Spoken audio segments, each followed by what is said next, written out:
చెప్తా ఉన్నారు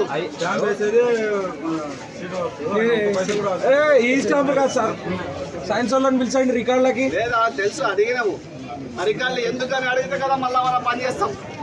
డిపార్ట్మెంట్ల వారిగా విద్యార్థులను భయపెట్టించే ఒక ప్రక్రియ జరుగుతుందంట. ఎందుకు వాళ్ళ వాయిస్ని ఎందుకు మీరు కట్టడి? అలా సరైన పద్ధతిలో కట్టడి చేస్తే చెయ్యండి. కానీ ఏదైనా క్వశ్చన్ చేసినప్పుడు, ఏదైనా విషయంలో మాట్లాడుతున్నప్పుడు మాట్లాడలేకుండా వాళ్ళ వాయిస్ ఎందుకు మరి హరించే హక్కు మీకు ఎవరు ఇచ్చారు? వాళ్ళకి మీటింగ్ పెట్టించాను అమ్మాయిలతో, ఉమెన్స్ గా ఒక మేడం, ఇద్దరు మేడం కేటాయించి ఆ బాత్రూమ్ ఉన్నాయి సర్వే చేయించండి. ఇద్దరు ఉంటారు.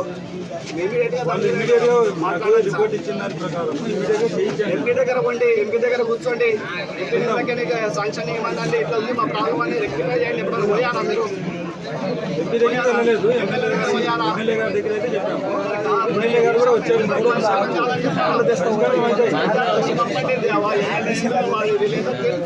అన్న ఫస్ట్ సార్ రూమ్ దాటరాడన్నా, ఎమ్మెల్యే దగ్గరికి ఆడికి వస్తాడు, ఎంపీ దగ్గరికి ఆడి వస్తాడు.